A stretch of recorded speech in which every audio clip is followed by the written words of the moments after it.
পথিকের বই পড়াতে আজ আপনাদের পড়ে শোনাব প্রখ্যাত জার্মান লেখক ফ্রান্স কাফকার দ্য মেটামরফোসিস। ফ্রান্স কাফকার গল্প সমগ্রর থেকে এই গল্পটি আমি পড়ে শোনাচ্ছি। এই বইটি সম্পাদনা করেছেন মনোজ চাকলাদার। রূপান্তর বা দ্য মেটামরফোসিস গল্পটির বাংলায় অনুবাদ করেছেন মনোজ চাকলাদার নিজেই। মোট 3টি পর্যায়ে এই গল্পটি আপনাদের আমি পড়ে শোনাব। এখন প্রথম পর্যায়। এক সকালে অস্বস্তিকর স্বপ্ন থেকে গ্রেগর সামসা জেগে ওঠে। দেখে একটা বিরাট বড় পোকায় রূপান্তরিত হয়ে গেছে। শুয়ে আছে শক্ত কিছুতে, বলতে গেলে বর্মের ঢালের উল্টো দিকে, মাথাটা একটু তোলে। দেখতে পায় তার টোমের মতো বাদামি পেটের উপরিভাগটা, যেখান থেকে দুটো ভাগ হয়ে গেছে, কোনো রকমে লেপটা লেগে রয়েছে, যেন পিছলে পড়ে যাচ্ছে। তার বিদঘুটে পাগুলো শরীরের আয়তনের তুলনায় করুণভাবে খুবই সরু। তার চোখের সামনে অসহায়ভাবে দুলছে। আমার কি হয়েছে সে ভাবে। এ তো স্বপ্ন নয়। তার ঘর, একজন মানুষ নিয়মিত থাকে এমনি 100 বার ঘর, কেবল একটু ছোট, পরিচিত 4 দেওয়ালের মাঝে, ঠিক আর কি। টেবিলের ওপরে রয়েছে কিছু কাপড়ের নমুনা, খোলা, ছড়ানো ছিটানো। সামসা একজন বাণিজ্যিক প্রতিষ্ঠানের ভ্রাম্যমাণ ক্যানভাসার। সাম্প্রতিককালের এক ম্যাগাজিন থেকে সুন্দর ছবি কেটে সোনালি ফ্রেমে বাঁধানো এমনি একটা ছবি দেওয়ালে টাঙানো। ছবিতে দেখা যাচ্ছে একজন মহিলা, তার ফার টুপি, ফারের স্টোল, বসে আছে সোজা। এক ফারের বড় দস্তানা ধরে রয়েছে দর্শকদের দেখানোর জন্য, আর হাত দুটো পুরো ঢাকা পড়ে গেছে তারই আড়ালে। পাশের জানালার দিকে চোখ ফেরায় গ্রেগর। আকাশ মেঘে ঢাকা। জানালার খাঁজের উপর বৃষ্টির ফোঁটা পড়ার শব্দ শুনতে পায়। তাকে সম্পূর্ণ বিষণ্ণ করে তোলে। আরও একটু ঘুমিয়ে নিলে হয়। এই সব আজে বাজে ব্যাপারটা ভুলে যাওয়া যাবে, ভাবে সে। তার হলো না, কারণ ডান কাত শুয়েই সে অভ্যস্ত। তার এখনকার অবস্থা অনুসারে পাশই সে ফিরতে পারে না। তবুও সে নিজেকে ডান দিকে দারুণভাবে পাশ ফেরাতে চেষ্টা করে। সববারই সে আগের জায়গায় গড়িয়ে আসে। কম করে 100 বার চেষ্টা করে। তার পাগুলো যেমনভাবে নাড়াচাড়া করছে তা যেন না দেখতে হয়, সে কারণে চোখ দুটো বন্ধ করে রাখে সে। যখন অস্পষ্ট এক ব্যথা পাশে অনুভব করতে শুরু করে, তখনই কেবলই চেষ্টাটা বন্ধ করে। তার তো এর আগে কখনো এরকম অভিজ্ঞতা হয়নি। ওহ ভগবান, ভাবে, কি ক্লান্তিকর চাকরি না আমি জোগাড় করছি। দিন নেই রাত নেই, শুধু ঘোরা আর ঘোরা। অফিসে কাজকর্মর চেয়ে এ অনেক বেশি বিরক্তিকর। আর তার ওপর অনবরত ঘুরে ক্যানভাসের ঝামেলা, ট্রেন ধরার চিন্তা, বিছানা আর অনিয়মিত খাওয়া দাওয়া। হঠাৎ পরিচয় হওয়া লোকজন, যারা সবসময় নতুন এবং কখনো বন্ধু হয় না, তাদের নিয়ে ভাবা। জাহান্নামে যাক। তার পেটের ওপর সামান্য ব্যথা অনুভব করে। ধীরে ধীরে নিজেই পিঠের ওপর ঠেলে বিছানার ওপর দিকটার কাছাকাছি আসে। এতে আরও সহজে মাথাটা ওপরে তুলতে পারে, ব্যথার জায়গাটা ধরতে পারে।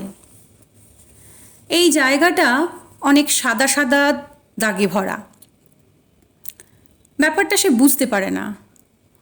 কখনো একটা পা দিয়ে তা স্পর্শ করতে যায়, কিন্তু তখনই পাটা টেনে আনে, কারণ স্পর্শ হওয়ার সঙ্গে সঙ্গে তার ভেতর দিয়ে একটা ঠান্ডা স্রোত বয়ে যায়।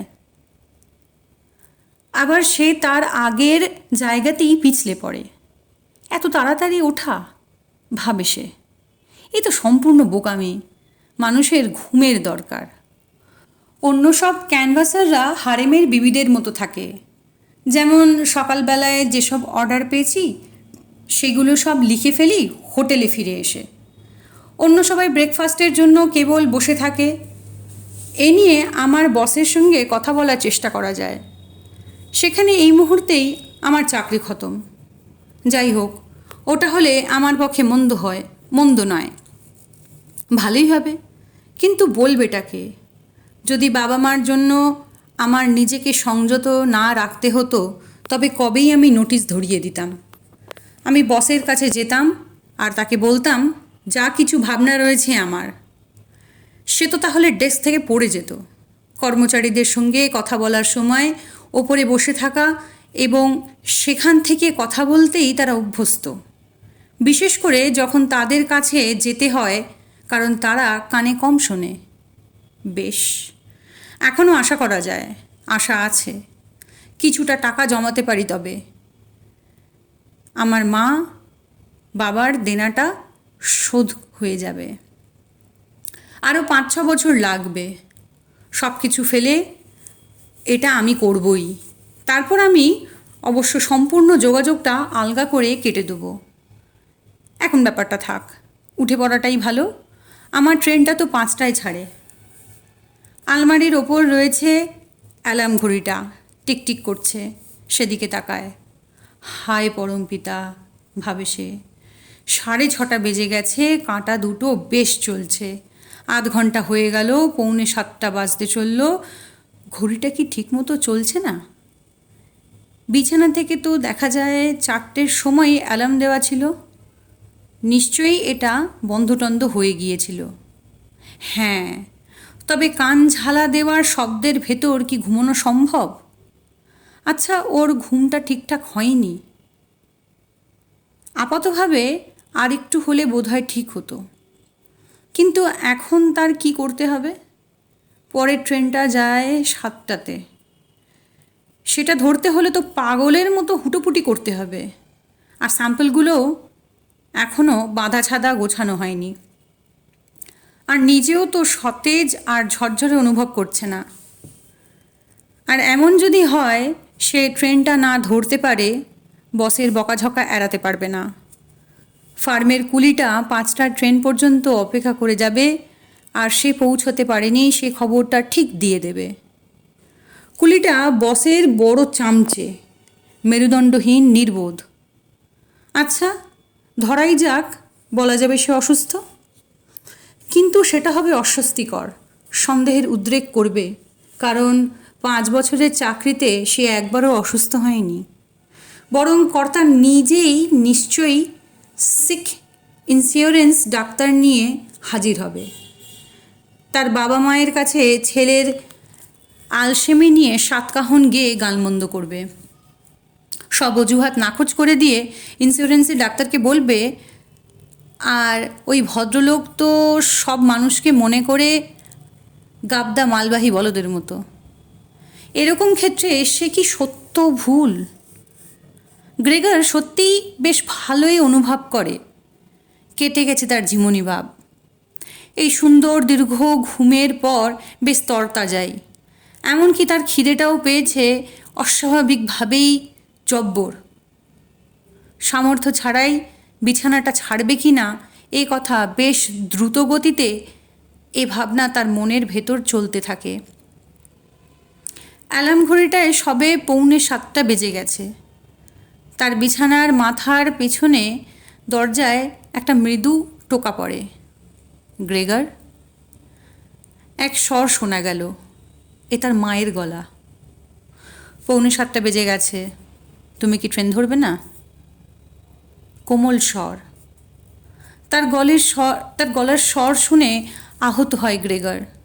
তার নিজের গলার স্বরে তার মাকে যে উত্তর দেয়, ভুল হবার কথা নয়, এ যে তার গলা। এ সত্য, যে শব্দটি বেরোয় তার নিচু স্বরে জোর করে ভয়ানক কাঁপা কাঁপা চিঁচি স্বর। প্রথমে তো স্পষ্ট কিছুই হলো না। তাদের অর্থ নষ্ট করে এমন কেঁপে শব্দ হলো, কেউ নিশ্চিত হতে পারে না এই শব্দগুলো আদতে কী। উত্তর দিতে চায় গ্রেগার এবং সব কিছু ব্যাখ্যা করে, কিন্তু অবস্থানুসারে সে নিজেই নির্দিষ্ট করে বলে, হ্যাঁ হ্যাঁ ধন্যবাদ মা, এখনই উঠছি। তাদের মাঝে কাঠের দরজার জন্য স্বরের পরিবর্তনটা অবশ্য বজায় থাকলেও বাইরে থেকে ধরা পড়ে না, কারণ তার মা খুশি মনেই চলে যায়। তবুও এই সংক্ষিপ্ত শব্দের বিনিময়ে পরিবারের অন্যরা সচেতন থাকলো যে গ্রেগার এখনও বাড়িতে রয়েছে, এ তারা আশাই করে না। আর অন্য দরজায় তার বাবা ইতিমধ্যে আস্তে আস্তে হাত মুঠো করে দরজায় ঠোকা দেয়, অবশ্য আস্তে আস্তে। গ্রেগার, গ্রেগার, ডেকে ওঠে তিনি। তোমার কি হলো? একটু পরে আবার ডেকে উঠলেন আরও একটু গম্ভীর স্বরে, গ্রেগার, গ্রেগার। আর পাশের দরজায় বোন নিচু স্বরে ডেকে ওঠে সন্দিগ্ধ স্বরে, গ্রেগার, তোমার শরীর ভালো নেই? কিছু প্রয়োজন তোমার? তখনই দুটোর উত্তর দেয়, আমি এখনই তৈরি হচ্ছি। গলা যতটা সম্ভব পরিষ্কার করে স্বাভাবিক করে কথাগুলো উচ্চারণ করে। তাই বাবা ফিরে গেলেন প্রাতরাশে, কিন্তু তার বোন ফিসফিস করে বলে, গ্রেগার, দরজাটা খোলো, খোলো। যাই হোক, দরজা খোলার কথা সে ভাবে না। ক্যানভাসের সময় নানা জায়গায় ঘোরাঘুরি করে রাতের বেলায় দরজা বন্ধ করার যে অভ্যেসগুলো রপ্ত করেছে, তাতে সেই বিচক্ষণতাকে কৃতজ্ঞ বলেই অনুভব করে। এমনকি বাড়িতেও কোনো রকম ঝামেলা টামেলা না করে ওর এখনকার ইচ্ছে হলো ধীরে সুস্থে ওঠা, পোশাক টোশাক পরে এবং সবার আগে প্রাতরাশ করা, তারপর কেবল কি করবে ভাবা। যতক্ষণ বিছানায় ভালোই সচেতন, তার ভাবনার কোনো সুষ্ঠু সমাধান হবে এমন নয়। মনে পড়ে বিছানায় সে প্রায়শই সামান্য ব্যথা ও যন্ত্রণা অনুভব করেছিল, সম্ভবত বিদঘুটে ভঙ্গিতে থাকার জন্যই। তাতেই প্রমাণিত হয়েছিল ওসব সম্পূর্ণভাবে কাল্পনিক।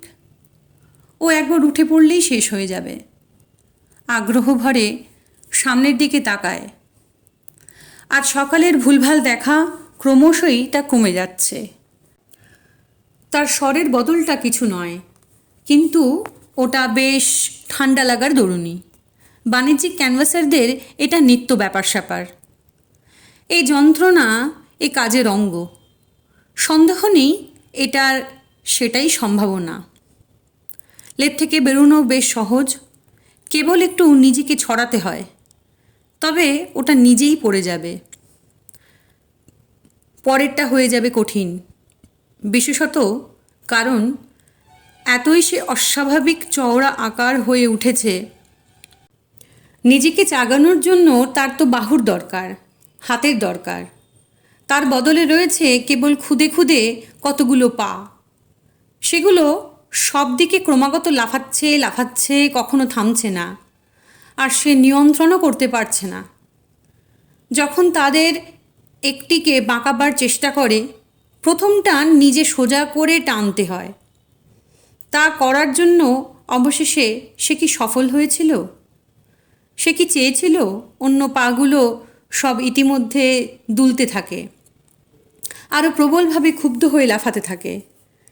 আর অযথা বিছানায় অলস হয়ে শুয়ে থেকে কি দরকার, নিজেকে গ্রেগার বলে।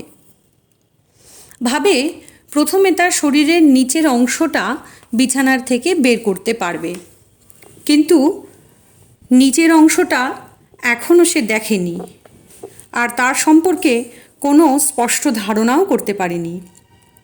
সরিয়ে প্রমাণ করাটাও বেশ দুষ্কর। খুব ধীরে ধীরে সরায়। যখন চূড়ান্তভাবে সরায়, প্রায় তীব্র বিরক্তিতে জোরে সকল জোর একত্র করে সব শক্তি দিয়ে আর কি এলোমেলোভাবে ঝাঁকুনি দিয়ে গোত্তা টোত্তা দিয়ে দিকটার হিসেবটা ভুল হলো, আর বিছানার নিচের দিকটায় দারুণভাবে পড়ে গেল। তীব্র ব্যথা তাকে জানান দেয় নির্দিষ্ট রূপে তার শরীরের নিচের অংশটা এই মুহূর্তে সবচেয়ে বেশি সংবেদনশীল। তাই প্রথমে সে তার শরীরের উপরের অংশটা বের করার চেষ্টা করে। বেশ সতর্কতার সঙ্গে মাথাটা সরিয়ে নিয়ে আসে বিছানার কিনারে। সেটা বেশ সহজেই হলো। এর বিশাল আকৃতি ও তার শরীরের স্থূলতা সত্ত্বেও অবশেষে মাথার নড়াচড়ার সঙ্গে ধীরে ধীরে দেহটা এগোয়। তবুও যখন সে বিছানার কিনারা থেকে মাথাটা মুক্ত করে, সে অনুভব করে ক্ষতটা বেড়ে চলেছে। সর্বোপরি এভাবে যদি সে নিজেকে ছেড়ে দেয় তাহলে সে পড়ে গেলে মাথাটায় চোট পাওয়া থেকে বাঁচানোটা একটা অলৌকিক ব্যাপার হবে। আর এই পরিস্থিতিতে জ্ঞান হারালে তো চলবে না। এর থেকে এখন অন্তত এই সময় বিছানায় থাকাটাই বরং ভালো। কিন্তু বারবার একই চেষ্টা করেও সেই আগের জায়গাতেই সে পড়ে আছে। দীর্ঘশ্বাস ফেলে, লক্ষ্য করে তার ছোট ছোট পাগুলো প্রচণ্ড বেগে একে অন্যের সঙ্গে নড়তে থাকে। কিলবিলি করছে বলা ভালো। তা যদি সম্ভব হতো, এরকম ঝামেলা থেকে যদি রেহাই পেত, কোনো উপায় সে দেখতে পায় না। নিজেকে সে আবার বলে এরকমভাবে বিছানায় থাকা অসম্ভব। এর থেকে পালানোর যদি সামান্যতম কোনো উপায় দেখতে পেত, তাতে যদি ঝুঁকিও থাকতো, সেটাই সে নিত। একই সময় সে এটাও মনে আনতে ভুলল না, মাঝে মাঝে হঠকারিতার চেয়ে শান্ত ধীর থাকা অনেক বেশি ভালো। এরকম সময় সে তার চোখ দুটো জানালার দিকে যতটা সম্ভব তীক্ষ্ণভাবে রাখে। কিন্তু দুর্ভাগ্য তার, সকালের কুয়াশা ভালোই, সরু রাস্তার ওপর পাড়ও ঢেকে রয়েছে। সামান্য স্বস্তি তাকে দিল, সামান্য আরাম। এর মধ্যে 7টা তো বেজে গেছে, মনে মনে বলল সে। যখন অ্যালার্ম ঘড়িটা আবার জানান দেয় 7টা তো বেজে গেছে, এখনও তো এত ঘন কুয়াশা। কিছু সময় সে চুপচাপ স্রেফ শুয়ে থাকে, হালকাভাবে নিঃশ্বাস নেয়, সম্ভবত যেন আশা করছে এভাবেই সব কিছু আবার ঠিক হয়ে যাবে এবং স্বাভাবিক হয়ে উঠবে। কিন্তু তারপর সে নিজেকে বলে, 7:15 আগে যে করেই হোক আমি অবশ্য বিছানা থেকে উঠতে পারবো। আর সেই সময়ের মধ্যে অফিস থেকে কেউ না কেউ চলে আসবে, এসে আমাকে জিজ্ঞেস করবে অফিস খোলে 7টার আগে। শরীরটাকে দোলানোর জন্য নিজেকে স্থির করে তখনই। একটা নিয়মিত তালে বিছানা থেকে ওঠার জন্য এইভাবে দুলতে থাকে। যদি ওভাবে নামাতে পারে তাহলে মাথাটাকে চোট থেকে বাঁচাতে পারে। আর সেটা যদি ঠিকঠাক কোণে পড়ে তার পড়ার সময়। মনে হচ্ছে পিঠটা বেশ শক্ত, কার্পেটের ওপর পড়লে ব্যথা পাবার সম্ভাবনা নেই। তার সবচেয়ে বড় ভাবনা, পড়ার সময় শব্দটা যদি জোরে হয় তবে তো কারোর সাহায্য নিতে পারবে না। সম্ভবত সেটাই দুর্ভাবনার কারণ। যদি ভয়ঙ্কর না হয়, সবই তো দরজার আড়ালে, তবুও অবশ্যই সে ঝুঁকিটা নেবে। যখন সে বিছানা থেকে অর্ধেক বেরিয়ে এসেছে, চেষ্টার চেয়ে নতুন পদ্ধতিটা একটা খেলা হয়ে ওঠে। কারণ কেবল প্রয়োজন এদিক ওদিক দুলে নিজেকে সোজা নামানো। সে সময় তার মনে হলো কি সহজই না হতো যদি কেউ সাহায্য করত। দুজন শক্ত সমর্থ লোকের দরকার। ভাবে তার বাবার কথা আর কাজের মেয়েটির কথা, ওরাই যথেষ্ট হতো। ওর উত্তল পিঠের নিচে তাদের হাতের জোরালো ধাক্কা দিলেই হতো। বিছানা থেকে বেরিয়ে আসতো, তাদের ভারে নুয়ে পড়তো, তারপর ধৈর্য ধরে তাকে মেঝেতে ছেড়ে দিত। তারপর তার পাগুলোর চলার সামর্থ্য দেখতে পেত। আচ্ছা, ঘটনার কথা না ভেবে আরও দরজাগুলো সবই তো তালা লাগানো, তার কি সাহায্যের জন্য চিৎকার করা উচিত? এই কথা মনে হতে তার করুণ অবস্থা সত্ত্বেও তার হাসি চেপে রাখতে পারে না। যখন সে নিজেকে দোলাতে থাকে তা এতটাই বেশি হয়ে ওঠে, তার ভারসাম্যটা কোনো ক্রমে রাখতে পারে। 7:15 বাজতে তো আর 5 মিনিট বাকি। এর মধ্যে তার স্নায়ু শক্ত করে শেষ সিদ্ধান্তটা নিতে হবে। সামনে ডোরবেলটা বেজে ওঠে। নিজেকেই বলে ওঠে, ওই অফিস থেকে কেউ এসেছে। প্রায় শক্ত হয়ে ওঠে, বেশ জোরেই তার খুদে খুদে পাগুলো দুলছে। মুহূর্তেই সব সম্পূর্ণ হয়ে থেমে যায়। ওরা দরজাটা খুলে দিতে যাচ্ছে না। গ্রেগর নিজেকে বলে, এক ধরনের অবান্তর আশা করেই বলে। অবশ্যই কাজের মেয়েটি যেমন থপথপ করে জোরে যায় সেভাবে গিয়ে দরজাটা খুলে দেয়। গ্রেগরের কেবল আগন্তুকের প্রথম সুপ্রভাত সম্ভাষণটা শোনার দরকার এখনই। তাহলে জানতে পারবে কে, অফিসের বড়বাবু নিজেই। কি ভাগ্য! অফিসের কাজের জন্য সন্দেহ, সামান্য না যাওয়ার জন্য গভীর সন্দেহ জাগল। সব কর্মচারী এক ধাতের শয়তান ছাড়া কিচ্ছু নয়। একজন অনুগত মানুষই কি নেই যে তার 1 ঘন্টা সময় নষ্ট করে, অথবা সকলের সময় ফার্মের বা অফিসের সময় ব্যয় করে তার মনের ভেতর বিবেক তাড়িত হয়ে চলেছে? আর সত্যি কি সে তার বিছানা ছেড়ে উঠতে অক্ষম? খোঁজ নেবার জন্য একজন শিক্ষানবিশকে পাঠালে কি যথেষ্ট হতো না? আর আদৌ যদি খোঁজ নেওয়াটা প্রয়োজন থেকে থাকতো, বড়বাবুর নিজেকেই আসতে হবে?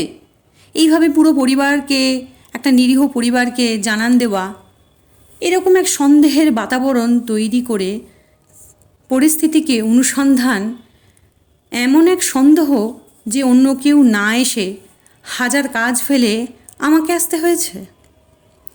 এই ঘটনায় এমনই উত্তেজিত হয়ে পড়ে গ্রেগর, নিজেই দুলতে থাকে বিছানার বাইরে। তার সকল শক্তিতে এসব তার উত্তেজনার প্রতিফলন। বেশ জোরেই এক ঝপার শব্দ হলো, তবে তেমন কোনো মরাত করে পড়ার শব্দ নয়। তার পড়ার ফলে অল্প বিস্তর কার্পেটের ক্ষতি হলো, লাগলো পিঠেও। তবে তার পিঠ যতটা শক্ত ভেবেছিল তা নয়। মেঝেতে কার্পেটের ওপর পড়ায় মৃদু ধপার শব্দ হয়, চমকে ওঠার মতো নয়। কেবল সে তার মাথাটা সাবধানে ততটা তুলতে পারেনি, তাই মাথাতে চোট লাগে। মাথাটা ঘোরায়, কার্পেটের ঘষা লাগায়, ব্যথা লাগে, জ্বালাও করে। ওদিকে কি যেন পড়ল। বাঁদিকে পাশের ঘর থেকে বড়বাবু অর্থাৎ প্রধান কেরানি বলে। গ্রেগর নিজেকে বোঝাতে চেষ্টা করে, তার আজ যা ঘটেছে তা তো যে কোনো দিন তার বড়বাবুরও ঘটতে পারে। কেউই তো আর জোর দিয়ে বলতে পারে না যে তার নিজের কি ঘটবে না ঘটবে। এ অসম্ভব। বড়বাবু পাশের ঘরে কয়েকবার রূঢ় অসামাজিকভাবে দুবার দৃঢ় পা ফেলে, যেন সে উত্তর দেয়। আর তার পেটেন্ট চামড়ার জুতোর মচমচ শব্দ হয়। ডান দিকের পাশের ঘর থেকে বোন ফিসফিস করে তাকে জানায় অবস্থার কথা। গ্রেগর, বড়বাবু এসেছে। গ্রেগর নিজেকেই আউড়ে বিড়বিড় করে বলে, আমি জানি। কিন্তু তার বোন শুনতে পায়, ততটা জোরে স্বর তুলে বলতে সাহস পায় না। গ্রেগর, বাবা বাঁ দিকের ঘর থেকে ডেকে ওঠে, বলেন, বড়বাবু এসেছেন। জানতে চেয়েছেন কেন তুমি এই সকালবেলা ট্রেনটা ধরোনি। আমরা জানি না কি বলতে হবে। এছাড়া উনি নিজে তোমার সঙ্গে কথা বলতে চান, সেজন্য দরজাটা খোলো অন্তত। তোমার ঘরের সব অগোছালো থাকা সত্ত্বেও তিনি অত্যন্ত সজ্জন, এসব তোমাকে ক্ষমার চোখেই দেখবেন। ইতিমধ্যে বড়বাবু ডাকতে লাগলো। এসে উপস্থিত হয়ে বলে, সুপ্রভাত মিস্টার সামসা। বড়বাবুর উদ্দেশ্যে মা বলে ওঠেন, ওর শরীরটা ভালো নেই। এ সময় বাবা দরজার ভেতর বলে চলে, ও ভালো নেই স্যার, আমাকে বিশ্বাস করুন। না হলে কেন ট্রেন ধরবে না বলুন? ছেলেটা কাজ ছাড়া আর কিছুই ভাবে না। আমার তো ভয়ই করে ও কখনো সন্ধেতে বের হয় না পর্যন্ত। গত 8 দিন ধরে এখানেই থাকে, বাড়িতেই রয়েছে সব দিন সন্ধেতে। এখানে টেবিলে বসে খবরের কাগজ পড়ে আর টাইম টেবিলের পাতা উল্টে পড়ে। আঁকাঝোঁকা করেই ও আনন্দ পায় কেবল। দেখুন, 2-3 দিন সন্ধে ধরে কাটাকুটি করে ফ্রেমে কি সুন্দর না ছবি সেটেছে। দেখে আপনি অবাক হয়ে যাবেন, কি সুন্দর না হয়েছে। ওর ঘরে সেটা টাঙানো। আপনি সেটা দেখতে পাবেন মিনিট খানেকের মধ্যে। গ্রেগার দরজাটা খুললে, আপনি এসেছেন, কি সৌভাগ্য আমার। খুব খুশি হয়েছি স্যার। আমরা নিজেরা কখনোই দরজায় তালা দিয়ে রাখি না। ও এক ধরনের জেদি। আমি নিশ্চিত ওর শরীরটা ভালো নেই। যদিও এমন আজ সকালে না হলে ভালো হতো। আমি আসছি। খুব ধীরে ধীরে এবং সতর্ক হয়েই গ্রেগার বলল। কথা বলার মাঝে কিছুই যে ছাড় না যায় তারই ভয়ে ভয়ে এক চুলো নড়ে না। বড়বাবু বলে, ম্যাডাম, আমি তো এর কোনো ব্যাখ্যা করার কথা ভাবতে পারছি না। মনে হয় সিরিয়াস কিছু হয়নি। যদিও আমি অবশ্য বলি, সৌভাগ্যবশত বা দুর্ভাগ্যবশত আমরা ব্যবসায়ী মানুষরা প্রায়ই কাজে সামান্য গাফিলতি সহ্য করতে পারি না। কাজে অবশ্যই উপস্থিত থাকতে হবে। অধৈর্য হয়ে গ্রেগারের বাবা জিজ্ঞেস করে, আচ্ছা বড়বাবু কি এখন আসতে পারেন? দরজায় টোকা দেন। না, গ্রেগার বলে। বাঁদিকের ঘরের এক যন্ত্রণাময় নীরবতা এই অস্বীকারকে অনুসরণ করে। ডান দিকের ঘরে তার বোন ফুপিয়ে কাঁদতে থাকে। অন্যদের সঙ্গে বোন যোগ দেয়নি কেন? সম্ভবত নতুনভাবে বিছানা ছেড়ে উঠেছে, এখনও ওর পোশাক পরা হয়নি। তা ভালো। ও কাঁদছে কেন? কারণ গ্রেগার ওঠেনি? বড়বাবুকে ভেতরে আসতে দেয়নি? কারণ ওর চাকরি হারানোর ভয় রয়েছে? কারণ বড়বাবু আবার পুরনো দেনা নিয়ে জোর তাগাদা দিতে শুরু করবে? এখন নিশ্চয়ই এসব নিয়ে কারো চিন্তিত হবার প্রয়োজন নেই। গ্রেগার এখনও বাড়িতে, আর পরিবার ছেড়ে চলে যাওয়ার সম্ভাবনা নেই। এই মুহূর্তে সত্য সে শুয়ে আছে কার্পেটের ওপর, আর কেউই জানে না তার অবস্থাটা বড়বাবুকে ঢুকতে দেবে বড় রকম আশা করতে পারে। কারণ এরকম অভদ্রতা পরে যাই হোক একটা ব্যাখ্যা করতে পারে, তা ন্যায়সঙ্গতভাবেই। গ্রেগারকে চাকরি থেকে বরখাস্ত করতে পারা যায় না। কান্না কাকুতি মিনতির পর অস্বস্তি থেকে গ্রেগারের মনে হয় তাকে যদি শান্তিতে থাকতে দেয় তবে সেটাই হবে সংবেদনশীল। তবু অবশ্য তাদের অনিশ্চয়তা তাদের সকলকে বিভ্রান্ত করে এবং তাদের ব্যবহারের জন্য ক্ষমা পেয়ে যায়। মিস্টার সামসা, বড়বাবু এখন গলা চড়িয়ে ডেকে ওঠে, তোমার ব্যাপারটা কি? তুমি এখানে, তোমার ঘরে তোমাকে বদ্ধ করে রেখেছে, উত্তর দিচ্ছ হ্যাঁ অথবা না বলে। তোমার মা বাবার অযথা কষ্টের কারণ হচ্ছ তুমি, তাদের অবহেলা করছো, আমি বলছি, এ কেবল অদ্ভুতভাবে তোমার ব্যবসার কাজে অবহেলা, সময় নষ্ট করে চলেছ। তোমার মা বাবার দোহাই, তোমার বসের দোহাই, এখানে আমি বলছি, আমি অনুরোধ করছি, অন্তর দিয়ে বলছি, এখনই তোমার কথা আমাকে বলো। তুমি আমায় অবাক করেছো, সত্যি আমাকে অবাক করেছো। ভেবেছিলাম তুমি ঠিক আছো, নির্ভর করা যায় তোমাকে। সব ভুল বলে মনে হচ্ছে। তুমি যা নির্লজ্জ ব্যাপার দেখালে, তোমার আজ সকালের অনুপস্থিতি নিয়ে যা সব ইঙ্গিত করে বলেছে আমাকে বস, তোমাকে যে নগদ টাকাটা দেওয়া হয়েছে সেটার কথা তুলে তোমার ওপর হালে একটা অবিশ্বাস এসেছে। কিন্তু আমি প্রায় দৃঢ়তার সঙ্গে আপত্তি জানিয়ে বলেছি, না, এ হতে পারে না। কিন্তু এখন আমি দেখছি কিভাবে তুমি অবিশ্বাস্য রকম একজন জেদি একগুঁয়ে।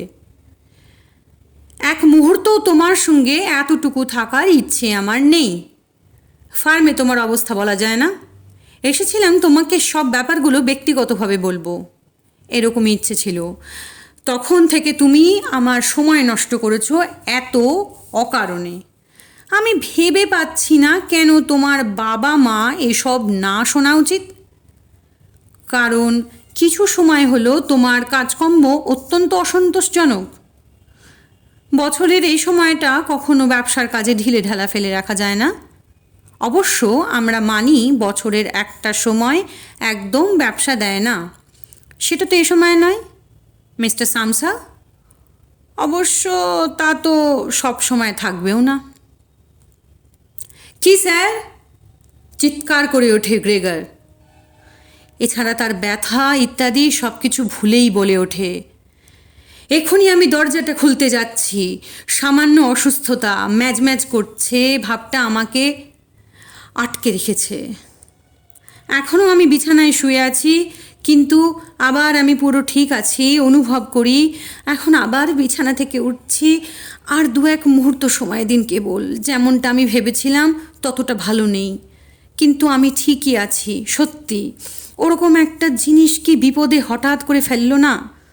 কেবল গত রাতে আমি পুরো ভালো ছিলাম। বাবা মা বলতে পারে আপনাকে, বা এর একটা বরং সামান্য পূর্বাভাস বা লক্ষণ আমার ছিল। এতে কিছু লক্ষণ আমি অবশ্য দেখিয়েছি। কেন আমি অফিসে জানাইনি? কিন্তু একজন তো সবসময় ভাবে বাড়িতে না থেকেই এই অসুস্থতা দূর হয়ে যেতে পারে। ওহ স্যার, আমার বাবা মাকে রেহাই দিন। যে ব্যাপারে আমাকে দোষারোপ করছেন তার কোনো ভিত্তি নেই। কেউই আমাকে এ নিয়ে একটা শব্দও বলেনি। আমি যে শেষ অর্ডার পাঠিয়েছি সম্ভবত আপনি তা দেখেননি। যাই হোক, আমি এখনও 8টার ট্রেনটা ধরতে পারি। কয়েক ঘন্টা বিশ্রামের পর আমি আরও ভালো হব। এখানেই আপনাকে আটকাতে না হয় আমাকে। শীঘ্রই আমি কাজে উপস্থিত হব। বসকে বলবেন, দয়া পরবশত এই কথাটা বলবেন আমাকে যেন ক্ষমা করেন। আর এর সব কিছু তালগোল পাকিয়ে যখন উলটপালট হয়ে বের হয়, গ্রেগার কিছু জানে না সে কী সব বলছে। সিন্দুকটার কাছে সহজেই পৌঁছয়। সম্ভবত তার যেহেতু বিছানা তোলার অভ্যেস রয়েছে, হয়তো তাই সে কোনোভাবে নিজেকে সোজা করে দাঁড় করাবার জন্য চেষ্টা করে চলেছে। মানে সে দরজাটা খুলতে চাইছে, দেখাতে যায় নিজেকে, বড়বাবুর সঙ্গে কথা বলতে চায়। তাকে দেখে অন্যান্যরা কি বলে তা দেখার জন্য আগ্রহী। সর্বোপরি তাদের জেদ তাকে দেখে কি বলে। তারা যদি ভয় পেয়ে যায়, এতে তার উপর আর দায়িত্ব বর্তাবে না। সে নিশ্চিন্তে থাকতে পারবে। যদি ওরা একে শান্তভাবে নিতে পারে, তাহলে তো আর তার ঘাবড়ানোর ব্যাপার নেই। যদি সে তাড়াহুড়ো করে, তবে 8টার ট্রেনটা ধরতে পারবে। সিন্দুকের মসৃণ গা বেয়ে উঠতে গিয়ে প্রথমে বেশ কয়েকবার পিছলে পড়ে গেল, কিন্তু শেষবারের প্রবল চেষ্টায় সে দাঁড়াতে পারে। তার শরীরের নিচের ভাগ যে যন্ত্রণা, তার দিকে কোনো নজরই দিল না। যাই হোক, ওরা সবাই ঠিকঠাক থাকে। কাছের একটা চেয়ারের পিছনে নিজেকে পড়ে যেতে হয়। তার খুদে খুদে পাগুলো চেয়ারের ধারগুলো আঁকড়ে ধরে। আবার নিজেকে আয়ত্তে আনার ক্ষমতা আসে। কথা বন্ধ করে দেয়, কারণ বড়বাবু কি বলছে তা সে শুনতে পারবে। আপনারা কি ওর একটা কথাও বুঝতে পারছেন? বড়বাবু জিজ্ঞেস করে। নিশ্চয়ই আমাদের বোকা বানানোর জন্য চেষ্টা করছে। ও তো পারবে না। ওর মা কেঁদে বলে, ওহ সামসা বাবা, সম্ভবত ও খুবই অসুস্থ। ওকে আমরা কষ্ট দিচ্ছি। গ্রেটে গ্রেটে ডেকে ওঠেন মা। অন্যদিকে বোন চিৎকার করে সাড়া দেয়, হ্যাঁ মা। গ্রেগারের দুপাশের ঘর থেকে দুজনে দুজনকে ডেকে চলেছে। এখনই ডাক্তার ডেকে নিয়ে এসো, গ্রেগার অসুস্থ, শীঘ্রই ডাক্তারের কাছে যাও। তোমরা কি শুনতে পাচ্ছ ও কি বলছে? ওটা মানুষের গলা নয়। মায়ের তীক্ষ্ণ স্বর লক্ষ্য করে নিচু গলায় বড়বাবু বলে, আন্না আন্না। হল থেকে রান্নাঘরের উদ্দেশ্যে ডেকে বলেন তার বাবা হাততালি দিয়ে, এখনই একজন তালার মিস্ত্রিকে ডেকে আনো। আর এর মধ্যে দুটো মেয়ে হলঘরের ভেতর ছোটাছুটির সময় ওদের স্কার্টের সাঁই সুই শব্দ হতে থাকে। ওর বোন কি করে এত তাড়াতাড়ি পোশাক পরল? সামনের দরজা খুলে বেরিয়ে গেল। বন্ধ হয়ে যাবার পর আবার সে শব্দ হয়, তা শোনা গেল না। ওর যাওয়ার সময় খুলে রাখার প্রমাণস্বরূপ রেখে যায় যে বাড়িতে কোনো বড় দুর্ভাগ্যের কিছু ঘটনা ঘটেছে। কিন্তু গ্রেগার এখনও আরও শান্ত। যেসব কথাগুলো সে বলেছে তা আপাতত বোধগম্য নয়, যদিও তা তার কাছে মনে হয় যথেষ্ট রকম স্পষ্ট, এমনকি আগের চেয়েও আরও স্পষ্ট। সম্ভবত কারণ তার এ শব্দের সঙ্গে অভ্যস্ত হয়ে উঠেছে। তথাপি যে কোনো বিচারে লোকে যখন বিশ্বাস করবে যে তার কিছু গোলমাল ঘটেছে, তাকে সাহায্য করতে তৈরি হবে। স্থির নিশ্চয়তার জন্য যা কিছু নেওয়া হবে তা তার পক্ষে আরামদায়কই হবে। নিজে অনুভব করে মানুষের আবর্তে আরও একবার ডাক্তার, তালমিস্ত্রি উভয়েরই মহান ও উল্লেখযোগ্য ফল আশা করে। প্রকৃতপক্ষে অস্পষ্টত কোনো তফাৎ সে করে না। যেসব কথা বলতে হবে তার জন্য সে যতটা সম্ভব গলাটা পরিষ্কার করে, এখন সামান্য কেশে যতটা সম্ভব শব্দটা শুনে বোঝা যেতে পারে এটা মানুষের, তা বিচার করার মতো সমর্থ হলো সে। এ সময় পাশের ঘর সম্পূর্ণ নিস্তব্ধ। সম্ভবত বাবা মা দুজনে বড়বাবুর সঙ্গে টেবিলে বসে আছে, আস্তে আস্তে কথা বলছে। সম্ভবত ওরা দরজার দিকে ঝুঁকে কান খাড়া করে রেখেছে কিছু শোনার জন্য। ধীরে ধীরে গ্রেগার দরজার দিকে চেয়ারটা ঠেলে সেটাকে ছেড়ে দেয়। সাহায্যের জন্য দরজাটা ধরে তার খুদে খুদে পাগুলোর নিচটা অল্প বিস্তর আঠালো হয়ে লেগে রয়েছে। তার চেষ্টা করার পর এক মুহূর্তের জন্য লেগে থাকলো। তারপর মুখের চাবিটা নিয়ে নিজেকে ঠিক করে নেয়। মনে হলো অসুখী মনেই যেন তার কোনো দাঁত নেই, তবে ধরবে কী করে? কিন্তু অন্যদিকে তার চোয়াল দুটো নিশ্চয় বেশ শক্ত। তার সাহায্যে চাবিটা লাগিয়ে দিয়ে ঠিক ঘোরাতে পারবে। অসতর্ক ব্যাপার হলো কোথাও, সন্দেহ নেই কোথাও ক্ষতি হলো। তার মুখ থেকে বাদামি রঙের রস গড়ালো ঝরে পড়ে চাবিটির উপর, মেঝের উপরেও পড়ে। ওদিকে শুনুন, বড়বাবু বলে পাশের দরজায়, চাবিটা ঘোরাচ্ছে ও। গ্রেগারের কাছে এ শোনাটা বেশ উৎসাহজনক। ওদের সকলের চেঁচিয়ে উৎসাহ দেওয়া উচিত, ওর মা বাবারও। ঘোরাও ঘোরাও ঘোরাও গ্রেগার, ওদের চেঁচিয়ে বলা উচিত। চেষ্টা করে যাও, চাবিটা ঠিক করে ধরো। তার চেষ্টাটা সকলেই অত্যন্ত আস্থা ভরে নজর রাখছে। কোনো রকম অন্যদিকে নজর না রেখে চোয়াল দুটো শক্ত করে পুরো জোরটা চাবির ওপর দেয়। চাবিটা ঘুরতেই সে তালার চারদিকের ঘোরাতে থাকে।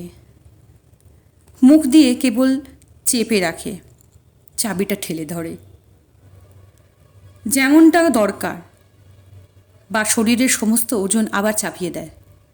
শেষ পর্যন্ত তালাটা খোলার ক্লিক শব্দটা জোরে হয়। গ্রেগারও তাড়াতাড়ি সেটা খোলার চেষ্টা করে। গভীর নিঃশ্বাস ছেড়ে নিজেকে বলে, যাক, তালমিস্ত্রির আর দরকার হলো না। দরজাটা হাট করে খোলার জন্য মাথাটা হাতলে রাখে। তাকে দরজাটা টানতে হলো তার দিকে, তবুও হাট করে দরজাটা খুলল বটে, সে তখনও আড়ালে থেকে যায়। দুটো পাল্লার অর্ধেকের কাছে ধীরে ধীরে নিজেকে দরজার ধারে নিতে হবে, আর এই করতে হয় অতি সতর্কতার সঙ্গে, যেন পিঠের ভারে দড়াম করে পড়ে না যায় ঢোকার মুখটায়। তবু সে টেনে নিয়ে যায় কঠিন চেষ্টায়। কোনো কিছু লক্ষ্য করার মতো তার সময় নেই। যখন সে শোনে বড়বাবুর চিৎকার, ওহ, দমকা বাতাসের মতো শব্দ হয়। লোকটা দেখতে পায় এখন যেন দাঁড়িয়ে রয়েছে সবচেয়ে কাছের দরজায়। খোলা মুখটা একটা হাত দিয়ে চেপে রয়েছে।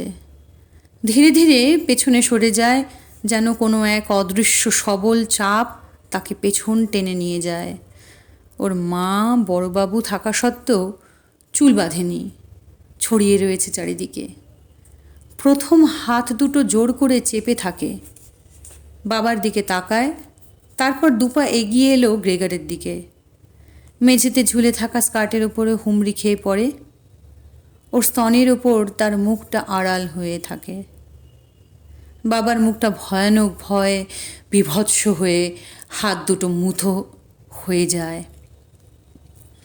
যেন বলতে চাইছি ঘুষি মেরে গ্রেগারকে ঘরে পাঠিয়ে দেবো। তারপর ঘরের দিকে কিংকর্তব্য বিমূঢ় দৃষ্টি মেলে ধরে। দুহাত দিয়ে মুখ ঢেকে ফেলে ফুপিয়ে কেঁদে ওঠে, যতক্ষণ বিশাল কান্না তার বুক ভরে থাকে। গ্রেগার ফিরে গেল না। দরজার পাল্লাটা জোর করে চেপে ধরে ভিতরে ঝুঁকে থাকে, তাই শরীরের অর্ধেকটা দেখা যায়, আর মাথাটা উঁচু করে ঝুঁকিয়ে রাখে যাতে অন্যদের সে দেখতে পায়। এর মধ্যে আলোটা জোরালো হয়।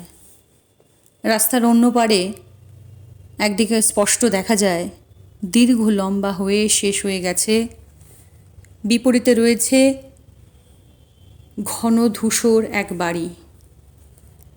এটা একটা হাসপাতাল। ধারাবাহিক জানালাগুলো সারি সারি, হঠাৎ থেমে গেছে। এখনো বৃষ্টি পড়ছে। কেবল একা একা উপলব্ধি করতে হয়, আক্ষরিকভাবে একটি একটি করে ফেটে পড়ছে ফোঁটায় ফোঁটায়। বেশ ভালো রকম প্রাতরাশের ডিমগুলো সাজানো, কারণ গ্রেগারের বাবার কাছে প্রাতরাশটা দিনের সবচেয়ে গুরুত্বপূর্ণ খাবার। তিনি বেশ সময় কাটান নানা ধরনের সংবাদপত্র পড়ে। বিপরীতে ডান দিকে টাঙানো গ্রেগারের নিজের ছবি।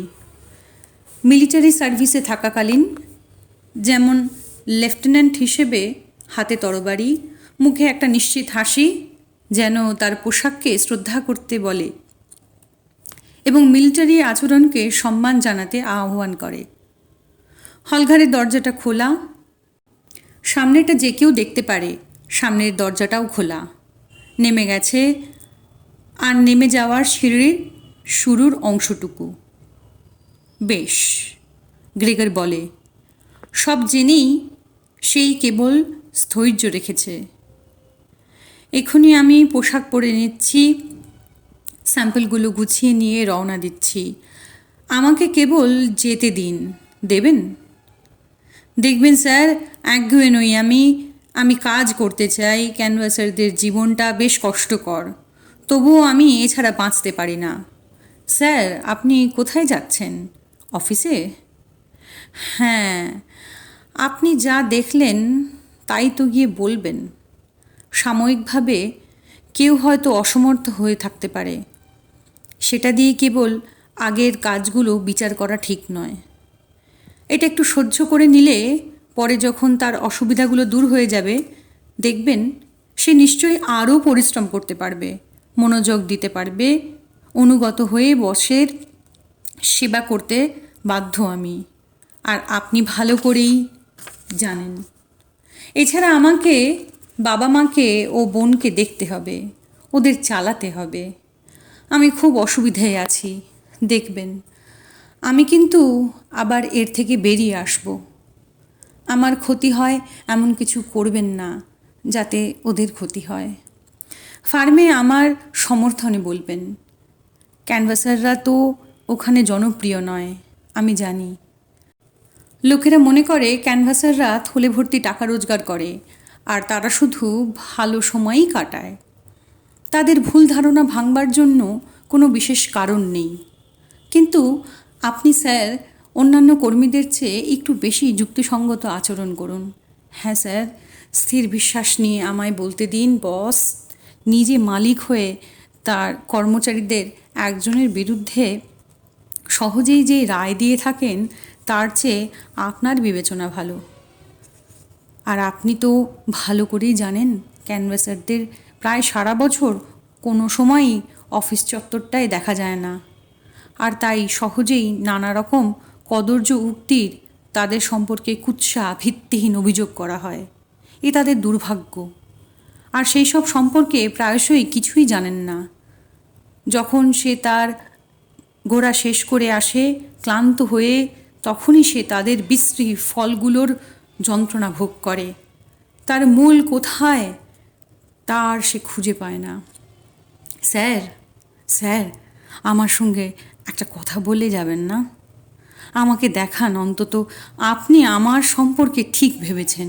কমপক্ষে তা ভাবার মতো অবস্থা আপনার আছে। কিন্তু গ্রেগরের প্রথম কথাগুলোর সময় বড়বাবু এর মধ্যেই পিছিয়ে যায়। ঠোঁট দুটো ভাগ করা, অর্থাৎ হাঁ করে কেবল ওর দিকে তাকিয়ে, কাঁধটা থরথর করে কাঁপছে। যখন গ্রেগর কথা বলছিল সে সময় বড়বাবু এক মুহূর্ত স্থির হয়ে দাঁড়ায়নি। গ্রেগরের দিক থেকে চোখ সরিয়ে কেবল 1 ইঞ্চি করে চোরের মতো দরজার দিকে পিছিয়ে যেতে থাকে, যেন কোনো গোপন শপথ রয়েছে তার, সে ঘর ছেড়ে চলে যাচ্ছে। এরই মধ্যে হলে চলে যায়। তারপর শেষ পদক্ষেপটা বসবার ঘর থেকে হঠাৎই এমনভাবে টেনে নেয় তা দেখলে মনে করবে তার পায়ের তলা পুড়িয়ে ফেলেছে। হলঘরের মধ্যে ঢুকিয়ে দিয়েই ডান হাতটা বাড়িয়ে দেয় সিঁড়ির দিকে, যেন কোনো অলৌকিক শক্তি তাকে ঠেলে দেবার জন্য অপেক্ষা করছে। গ্রেগর মনে করে ফার্মে একটা চরম ক্ষতি হতে পারে, এরকম মনোভাব নিয়ে বড়বাবু চলে যাক। এভাবে তাকে যেতে দেওয়া যায় না। বাবা মা কেউই এই ব্যাপারটা ভালোভাবে বুঝতে পারেনি। তাদের ধারণা হয়েছে এতদিন ধরে গ্রেগর ফার্মে কাজ করছে, ফলে তার কাজ স্থায়ী হয়ে গেছে। এখানেই সে আজীবন কাজ করবে। এছাড়া তাদের বর্তমান অবস্থায় এত বেশি গ্রস্ত হয়ে পড়েছে, তারা তাদের দূরদৃষ্টি পুরো লোপ করে ফেলেছে। তবুও গ্রেগরের বোধবুদ্ধি লোপ পায়নি এখনও। বড়বাবুকে অবশ্যই আটকে রাখতে হবে, ভেজাতে হবে ওর মনকে, ওকে বোঝাতে হবে এবং শেষ পর্যন্ত ওর মন জয় করতে হবে। গ্রেগরের ভবিষ্যতের উপর পুরো পরিবারের ভবিষ্যৎ নির্ভর করছে। যদি ওর বোন কেবল থাকতো, ও একটু বুদ্ধিমান, ও কাঁদতে শুরু করেছে যখন নাকি গ্রেগরকে পিঠের ওপর ভর দিয়ে পুরো শুয়ে থাকতে হচ্ছে। সন্দেহ নেই বড়বাবু মেয়েদের দেখলে ভজে যায়, একটু পক্ষপাতিত্ব করে থাকে। বোন যা বলতো বড়বাবু তা শুনতো। ফ্ল্যাটের দরজা বন্ধ করে দিয়ে বড়বাবুকে হল ঘরে এনে এই ভয়ঙ্কর পরিবেশ কাটিয়ে ওকে বোঝাতে পারত। ও সেখানে নেই, গ্রেগরকেই সব কিছু সামলাতে হবে। সেটা মনে না করেই তখনও সে তার চলাফেরায় কতটা শক্তি রয়েছে, কতটা তার সামর্থ্য, তার এসব সম্পর্কে ধারণা না করেই, তার কথার কতটা সম্ভাবনা রয়েছে তার ধারণা না করেই, বোধ বুদ্ধির তোয়াক্কা না করেই এর ফলে কি হতে পারে এসব গ্রাহ্যের ভেতরে না এনে দরজার পাল্লা সরিয়ে সে খোলা জায়গা দিয়ে আস্তে আস্তে বড়বাবুর দিকে এগোতে থাকে। আর বড়বাবু এরই ভেতর কিম্ভূতভাবে দুহাত দিয়ে রেলিং ধরে নামছে। কিন্তু তখনই কিছু ধরার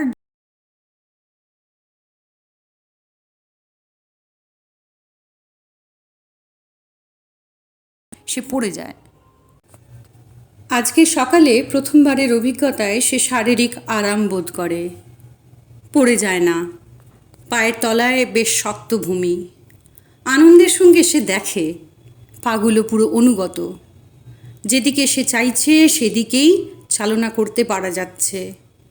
আর বিশ্বাস করতে মন বলছে সে এখন তার অবস্থা থেকে মুক্ত, সব কষ্ট থেকে এখন সে মুক্তি পেয়েছে। কিন্তু একই সময় সে নিজেকে মেঝেতে দেখে, চলার জন্য একটা পা চাপা উদ্গ্রীব নিয়ে নড়ে চড়ে ওঠে। মায়ের থেকে এখন বেশি দূরে নয়, বলা যায় মায়ের সামনেই। তাকে দেখে মনে হয় সম্পূর্ণ বিধ্বস্ত। তাকে দেখে মা লাফিয়ে ওঠে, হাত পা আঙুল ছড়িয়ে চিৎকার করে ওঠে, বাঁচাও, দোহাই ঈশ্বর, সাহায্য করো। মাথাটা নামায় যেন সে গ্রেগরকে আরও ভালো করে দেখার জন্য। আদতে ব্যাপারটা উল্টো হলো। বেখেয়ালে তিনি পেছনে সরে যেতে থাকেন, ভুলে যান তার পিছনে খাওয়ার টেবিলটা। যেন অন্যমনস্ক হয়ে টেবিলের ওপর বসলেন লাফিয়ে। এতে ধাক্কা খেলেন বিরাট কফির পাত্রটায়, তার পাশেই উল্টে পড়ে যায়। কফি পড়ে উপচে ওঠে, তা মেঝের কার্পেটের উপর পড়ে ভেসে যায়। মা, মা। গ্রেগর নিচু গলায় বলে, তার দিকে তাকায়। সেই মুহূর্তে তার মন থেকে বড়বাবুর কথা পিছলে যায়। পরিবর্তে গড়িয়ে পড়া কফির দিকে তার চোয়াল দুটো না নড়িয়ে পারে না। তা দেখে মা আবার চিৎকার করে ওঠে, টেবিল থেকে পালায়, বাবার কোলে গিয়ে পড়ে। তিনি তাড়াতাড়ি জড়িয়ে ধরে, বলা যায় লুফে নিলেন। কিন্তু গ্রেগরের এখন মা বাবার উপর সময় খরচ করার সময়ই নেই। এরই মধ্যে বড়বাবু সিঁড়ির ওপরে চলে গিয়েছে। রেলিংয়ের ওপর থুতনিটা রেখে শেষবারের মতো পেছন ফিরে তাকায়। তাকে ধরার জন্য গ্রেগর লাফ দেয়। তাকে ধরতে পারবে এমন নিশ্চয়তা নিয়েই এটা করে। বড়বাবু ওর মনোভাবটা ধরতে পেরে কয়েক ধাপ লাফিয়ে অদৃশ্য হয়ে যায়। আহ! যে শব্দটা পালানোর সময় বড়বাবু করে তা এখনও পুরো সিঁড়িতে প্রতিধ্বনি হতে থাকে। গ্রেগরের বাবা এতক্ষণ শান্ত হয়েছিলেন। দুর্ভাগ্যবশত বড়বাবুর পালানোতে মনে হয় সম্পূর্ণ মুষড়ে পড়লেন। বড়বাবুর পিছনে না ছুটে বা গ্রেগরের ধেয়ে আসার দিকে না গিয়ে তিনি বরং ডান হাতে বড়বাবুর চেয়ারের পেছনে ফেলে যাওয়া ছুরিটা তুললেন। সঙ্গে টুপি ও গ্রেট কোটটা টেবিল থেকে বড় একটা খবরের কাগজ বাঁ হাত দিয়ে সরাত করে টেনে নিলেন। শুরু করলেন পা ঠুকতে। লাঠি আর কাগজটা তুলে গ্রেগরকে তাড়া করলেন ঘরে ঢোকার জন্য। গ্রেগরের কোনো কাতর অনুরোধ টিকল না। এমনকি তার কাকুতি মিনতি কেউই বুঝতেও পারলে না। যাই হোক, শান্তভাবে তার বাবার কাছে মাথা নোয়ায়। বাবা মেঝেতে আরও জোরে পা ঠুকতে থাকে, যেমন করে জন্তু জানোয়ার তাড়ায় সেভাবে। বাবার পেছনে মা একটা জানালা দড়াম করে খুলে দেয়। এত ঠান্ডা সত্ত্বেও দুহাত দিয়ে মুখটা ঢেকে হুমড়ি খেয়ে নিচু হলেন। রাস্তা থেকে একটা তীব্র তীক্ষ্ণ বাতাস সিঁড়ি ঘরে এসে পড়ে। জানালার পর্দাগুলো ওড়ে। টেবিলের ওপরে খবরের কাগজগুলো পতপত করে ঝপট দেয়। খোলা কাগজগুলো ছড়িয়ে পড়ে মেঝেতে। নির্দয়ভাবে গ্রেগরের বাবা হিস হিস করে চিৎকার করে, যেন কোনো জন্তু জানোয়ার সে। এমন করে দাঁড়ায় গ্রেগরকে। পেছনে যাওয়ায় অভ্যেস এখনো রপ্ত হয়ে ওঠেনি। তাকে ধীরে অতি ধীরে যেতে হলো। অন্তত একবার যদি সে সুযোগ পেত তাহলে ঘরে যেতে পারত। কিন্তু বাবা এতটাই রেগে গেছে যে ভয় পেয়ে যায়। তার এই ধীরে ধীরে ঘোরার ফলে যে কোনো মুহূর্তে তার পিঠে বা মাথায় লাঠিটা এসে পড়তে পারে, গুরুতর আঘাত পেতে পারে। শেষ পর্যন্ত যাই হোক, কোনো কিছুই পড়ল না। ভয়ঙ্কর অবস্থায় সে দেখে যে পেছনে ফেরার সময় নিজে যেভাবে চলতে চায় তা তার আয়ত্তে নেই। তাই সব সময় বাবার উপর এক ভীত সন্ত্রস্ত চোখ রাখতে হচ্ছে, কারণ তার কাঁধে কি জানি কখন লাঠিটা এসে পড়ে। যতটা সম্ভব দ্রুত চলতে পারে সেই চেষ্টাই করে চলেছে, তবে বাস্তবে কিন্তু তা ধীরে অতি ধীরেই হচ্ছে। সম্ভবত ওর অনুগত হয়ে ফিরে যাওয়াটা ওর বাবা দেখছেন। কোনো কিছুতে তিনি বাড়াবাড়ি করলেন না, কেবল মাঝে মাঝে লাঠিটা উঁচিয়ে তার ফিরে যাওয়ার সাহায্য করলেন। যদি তিনি কেবল ওই অসহ্য হিস হিস তাড়া দেওয়ার শব্দটা বন্ধ করতেন। এতে গ্রেগরের মাথাটা পুরো ঘুলিয়ে যাচ্ছে, প্রায় সে সম্পূর্ণটা ঘুরে গেছে, কিন্তু ওই হিস হিস শব্দটা তাকে এমনই অস্বস্তি দিচ্ছে যে সে আবার ভুল করে একটু ঘুরতে লাগলো। কিন্তু অবশেষে যখন সৌভাগ্যবশত দরজার দিকে ঠিক চলল, দরজার সামনে হাজির হলো। দেখা গেল তার শরীরটা এত বেশি চওড়া যে যতটুকু খোলা রয়েছে সেখান দিয়ে ভেতরে ঢোকা অসম্ভব। অবশ্য তার বাবার এখন যা মেজাজ, দরজাটা বাকি অর্ধেকটা খুলে দেবার আশাই করা যায় না। খুলে দিলে গ্রেগরের ঢোকার যথেষ্ট জায়গায় হতো। তার বাবা এখন যত তাড়াতাড়ি পারে গ্রেগরকে তাড়িয়ে ঘরের ভেতর ঢুকিয়ে দিতে চায়। অবস্থা অনুযায়ী গ্রেগরের যে একটু সময় দেওয়া দরকার সেই কষ্টটুকু সে করতে আর রাজি নয়।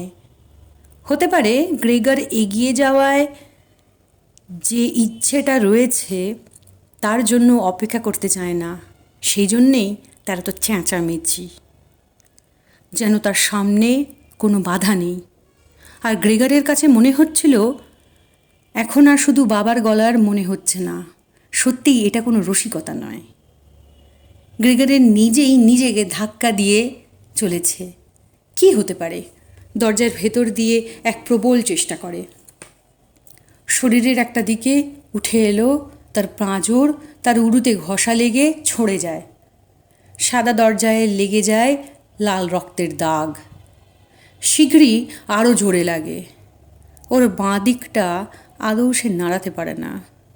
একদিকে তার পাগুলো শূন্যে ছটফট করে কাঁপতে থাকে, অন্য পাশে পাগুলো মেঝেতে পিষে গেল যন্ত্রণায়। পেছন থেকে বাবা জোরে ধাক্কা দেয়। বলা যায় একে সদ্গতি করলেন, আর ঘরের বেশ কিছুটা উড়ে পড়ে, মুক্তভাবে রক্ত ঝরতে থাকে। লাঠি দিয়ে দড়াম করে তার পেছন থেকে বন্ধ করে দেওয়া হলো। আর তারপর নেমে এলো নিঃসীম নিস্তব্ধতা।